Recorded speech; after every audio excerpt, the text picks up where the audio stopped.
Hi guys, ये Devang Maheshwari this side. काफ़ी सारी क्वेरीज है स्टॉक्स रिलेटेड और उसके अलावा भी कंसेप्चुअल रिलेटेड जो हमें लास्ट वीक में यूट्यूब वीडियोस पे आई थी। चलिए हम कवर करते हैं वो सारी क्वेरीज को एक के बाद एक। पहली कंपनी में बात करते हैं जो मैं कमेंट सेक्शन में आई थी, वो है बीपीसीएल। अब देखिए बीपीसीएल में ओवरऑल इस कंपनी में सालों से कुछ नहीं हो रहा है। कंपनी अगर आप देखो तो खाली साइडवेज मोमेंटम में जा रही है 2017 से। अभी अगर हम की लेवल्स की बात करें तो आपको यहाँ पे 358 लेवल्स का वेट करना चाहिए। इसके ऊपर ही कुछ आपको मोमेंटम मिल सकता है। उसके पहले सिर्फ और सिर्फ साइडवेज है जो करंटली स्टॉक चल रहा है। आईआरसीटीसी की बात करते हैं, काफ़ी पॉपुलर स्टॉक रहा है। हमने पहले भी डेली मार्केट वीडियो में इसको कवर करा था। आईआरसीटीसी के बारे में बात करें तो एक अच्छा सपोर्ट लेवल जो आईआरसीटीसी का है वो है अराउंड 560 लेवल्स का। ओके, एंड एक अच्छा मोमेंटम जो आपको मिलेगा वो आपको 780 के ऊपर मिलेगा, या इनफैक्ट अगर मैं और अच्छे से बताऊं तो आपको एक अच्छे मोमेंटम के लिए ये लेवल का क्रॉस करना ज़रूरी हो जाता है 841। जब उसके ऊपर आएगा तो एक अच्छा मूव मिल सकता है। उसके पहले हो सकता है ये कंपनी सिर्फ साइडवेज मोमेंटम में जाए, जैसे कि अभी हमें दिख रहा है। ये पर्टिकुलर लेवल्स है जो आपको यहाँ पे वेट करना चाहिए एक अच्छे मोमेंटम के लिए। नेक्स्ट स्टॉक के बारे में बात करते हैं, वो है डेल्टा कॉर्प।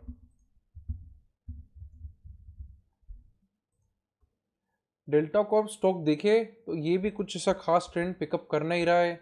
एक तरीके से साइडवेज मोमेंटम में ही चल रहा है।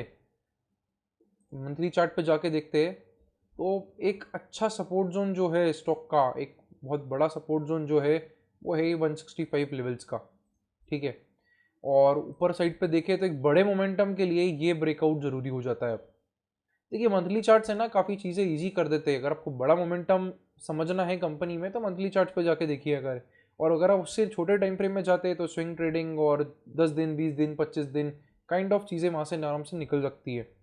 238 लेवल्स के ऊपर यहाँ पे कुछ मोमेंटम मिल सकता है। उसके पहले ये स्टॉक अगेन जैसे कि लास्ट स्टॉक था, ये स्टॉक भी साइडवेज जाता हुआ दिख रहा है करंटली। ठीक है, और अगर 165 भी ब्रेक होता है वो तो बहुत नीचे जा सकता है फिर स्टॉक, और बहुत कुछ नेगेटिव कंपनी में होगा तभी ये लेवल्स ब्रेक होंगे। आते हैं अगले स्टॉक पे, बैंक ऑफ इंडिया।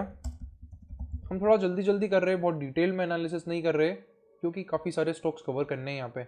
अब देखिए बैंकिंग में एक अच्छा रन अभी आया था। ओके, पब्लिक सेक्टर बैंक्स में जहाँ पे इसने भी काफ़ी शॉर्ट में अगर हम देखें मंथ में 36% और इसमें 7-8% और का रिटर्न दिया, तो यहाँ पे स्टॉक आके रुक गया। ठीक है, ये एक बहुत बड़ा रेजिस्टेंस जोन है। और ठीक उसी समय आप देखिए यहाँ पे स्टॉक ओवरऑल आके पॉज हो गया यहाँ से यहाँ पे। तो ये लेवल के ऊपर ही कुछ बड़ा मोमेंटम इस स्टॉक में दिखेगा। ठीक है, उसके पहले यहाँ पे छोटे छोटे मोमेंटम स्विंग ट्रेडिंग जरूर आप एक लोअर टाइम फ्रेम पे जाके कर सकते, बट अगर आपको एक बड़ा मोमेंटम चाहिए तो यहाँ पे इस लेवल का वेट करना पड़ेगा। और साथ में देखिए मल्टीपल एनालिसिस करते हैं ना अलग अलग तरीके के, तो बहुत यूजफुल इन्फॉर्मेशन होती है। ये आप देखो सेम लाइन पे आपको ट्रेंड लाइन भी मिलती है। यहाँ पे दोनों चीज़ें साथ में, रेजिस्टेंस जोन भी साथ में है और ये भी, तो ये बहुत ज़्यादा इंपॉर्टेंट लेवल हो जाता है। इसके ऊपर जैसे ही आएगा एक बहुत अच्छी तेज़ी यहाँ पे स्टॉक में दिखेगी हमें, क्योंकि एक ट्रेंड चेंज है जो यहाँ पे होगा। ये लाइन देखिए, मल्टीपल टच पॉइंट्स थे जो यहाँ पे ब्रेक होंगे जब ये ट्रेंड लाइन ब्रेक होगा। ये ट्रेंड चेंजिंग पीरियड हो सकता है स्टॉक के लिए अगर ये लेवल्स ब्रेक होता है। लेवल बता देता हूँ कौन सा है, अराउंड 113-112 का लेवल से इसके ऊपर मंथली क्लोजिंग आती है तो एक बड़ा ट्रेंड यहाँ पे बन सकता है। उसके पहले अगर आपको ट्रेड करना है तो भी आपको इस लेवल का वेट करना चाहिए। नेक्स्ट स्टॉक पे चलते हैं, वो है टाटा केमिकल्स। टाटा केमिकल्स देखिए तो काफ़ी सॉलिड रन कंपनी ने दिया था। अब देखो यहाँ पे सबसे क्रूशियल पॉइंट क्या हो जाता है, देखिए ये आप याद रखिएगा। आप कोई भी स्टॉक आपको खरीदना है ना, एक मंथली चार्ट पे एक बार जाके जरूर देखना चाहिए। ये वाली कैंडल को ध्यान से देखो। ठीक है, अब ये है एक मंथली कैंडल जो कि है ग्रेवस्टोन डोजी। या नाम नहीं भी समझना हो तो इतना समझो कि यहाँ सप्लाई कितना ह्यूज हुआ है। स्टॉक ने इतना बड़ा रन दिया बट फुल्ली यहाँ पे नीचे की साइड आके क्लोज हुआ। जब तक ये लेवल ब्रेकआउट नहीं होना स्टॉक में कुछ भी नहीं करना चाहिए। ये मेरा एक्सपीरियंस बताता है मंथली टाइम फ्रेम्स को देखकर, कि जब भी ऐसी कैंडल मिले ना, बहुत ही बेकार सी, बहुत ही ज़्यादा बेयरिश कैंडल, वहाँ पे जब तक ये लेवल इस कैंडल के हाई का ब्रेकआउट नहीं हो तब तक कुछ भी वहाँ पे नहीं करना चाहिए। चांसेस ऐसे होते हैं कि स्टॉक रोल डाउन ही हो जाता है, नीचे गिर जाता है, क्योंकि वो सप्लाई बहुत ज़्यादा होता है। अगले स्टॉक पे आते हैं, वो है बजाज फाइनेंस। देखिए बजाज फाइनेंस में अभी काफ़ी ड्रामा भी चल रहा है, काफ़ी सेल रिपोर्ट्स भी एक दो बजाज फाइनेंस पे आ गई है। हमने शायद पहले भी कभी तो ये डिस्कस करा था कि स्टॉक जो है एक बहुत वाइड साइडवेज जोन में जा रहा है।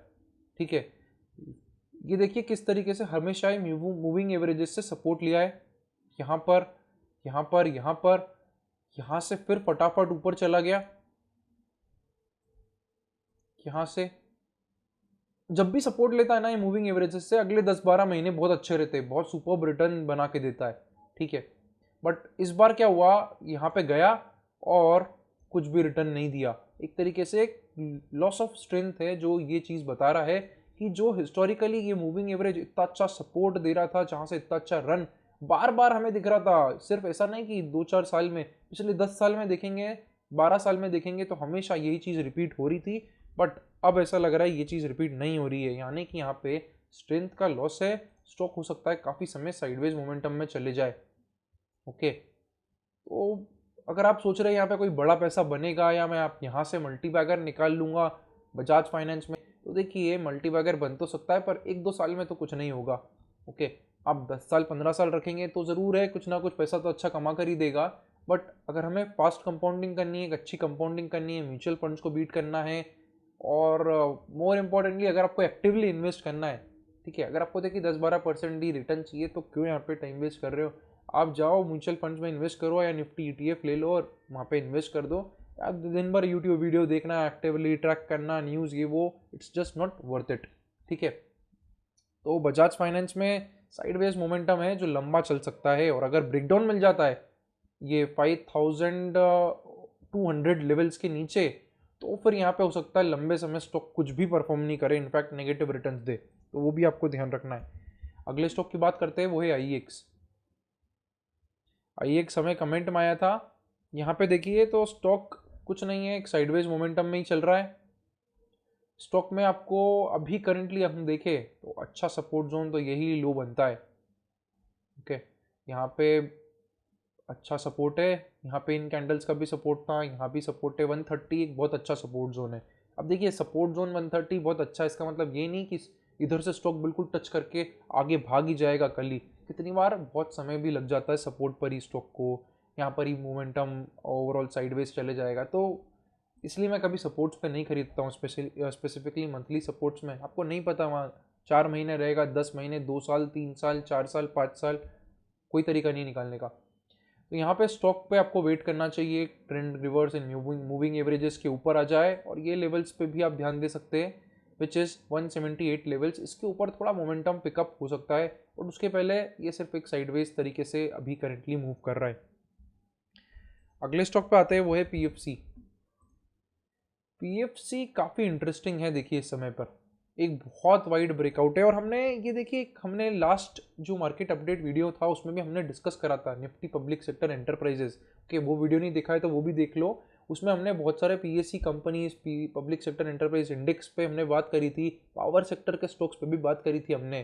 ठीक है, तो ये भी एक वैसी कंपनी है PFC जो आपको आपके रडार में होना चाहिए, क्योंकि यहाँ अगर ये ब्रेकआउट क्रिस्टलाइज होता है तो काफ़ी बड़ा ब्रेकआउट रहेगा। देखिए फाइनल ब्रेकआउट जो है वो ऑल टाइम हाई रहेगा 190।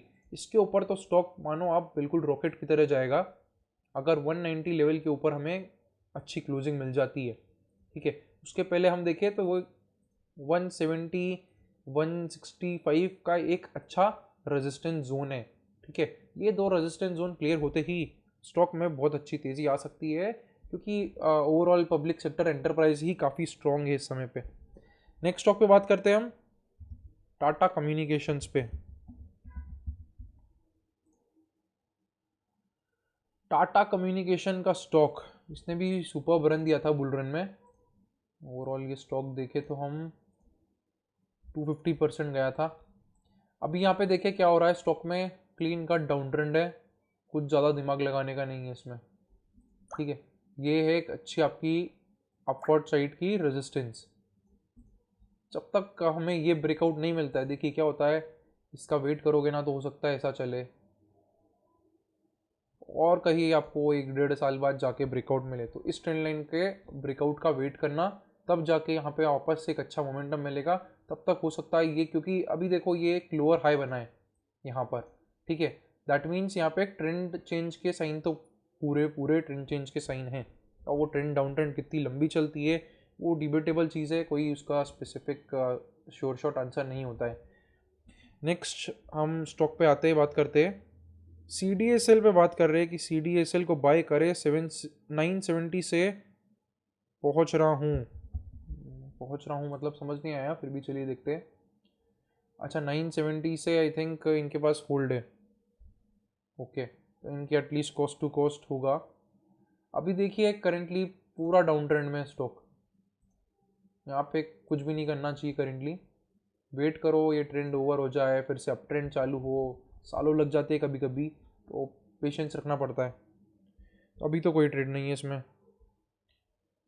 और हम बात करें अगर निफ्टी मीडिया को एनालाइज करिए सर। निफ्टी मीडिया में क्या है, मीडिया में कुछ नहीं हुआ सालों से, यहाँ देखो कुछ भी नहीं हुआ सालों से। 2007 है वहाँ का वहीं है आज भी। इनफैक्ट यहाँ प्रॉब्लम ही प्रॉब्लम हुई है जितनी हुई है। अभी जी एंटरटेनमेंट का अलग प्रॉब्लम चल रहा है कि मर्जर होगा कि नहीं सी और सोनी का। तो यहाँ पे कुछ ऐसा करने का नहीं है, बेरिश व्यू है, ज़्यादा इस सेक्टर में दिमाग मत लगाए, अभी कुछ ऐसी खास अपॉर्चुनिटी निकाल नहीं पाएंगे यहाँ पे। ओके, एक रोमेश जी का क्वेश्चन था PNB हाउसिंग। PNB हाउसिंग का अच्छा चार्ट है अभी, एक लंबा ब्रेकआउट जो है ट्रेंड का वो हमें इसके ऊपर मिलेगा 691 लेवल्स के ऊपर। ठीक है, इसके ऊपर कहीं हम बोल पाएंगे कि यहाँ पर ट्रेंड जो है वो चेंज हो रही है, ऊपर की साइड हो रही है। तो इस लेवल पे हो सकता है रेजिस्टेंस भी मिले और हम वापस नीचे भी आ जाए। तो यहाँ पे इस रेजिस्टेंस के ब्रेकआउट का वेट करिए, तो उसके बाद एक अच्छा बड़ा मूव हम यहाँ पे एक्सपेक्ट कर सकते हैं। अदरवाइज तब तक एक स्विंग ट्रेड लीजिए और ट्रेल करते रहिए। एक दो क्वेश्चन और लेते हैं लास्ट के। एक सालासर टेक्नो था जो हमें कमेंट सेक्शन में आया था। सालासर टेक्नो ले तो काफ़ी स्ट्रॉन्ग स्टॉक है अभी। ओके,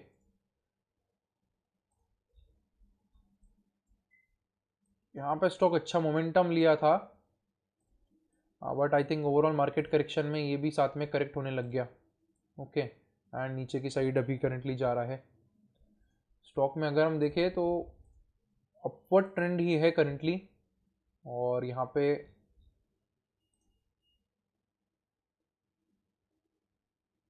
अच्छे सपोर्ट जोन की बात करें अगर हम यहाँ पर, तो ये काफ़ी अच्छा सपोर्ट जोन था लास्ट बेस का, विच इज़ 39 रुपीज़ 37 रुपीज़। इसके ऊपर ट्रेंड जो है वो बुलिश ही है अभी करंटली, बस रिटेस्ट लेके आगे की साइड बढ़ सकता है यहाँ पर। ओके, तो ये है, हमने कोशिश करी है कि हम काफ़ी सारे स्टॉक्स कवर कर पाए। उम्मीद रखता हूँ ये वीडियो आपको अच्छा लगा होगा। चलिए मिलते हैं फिर से अगले वीडियो में। Thank you for watching. C A Devang Maheshwari.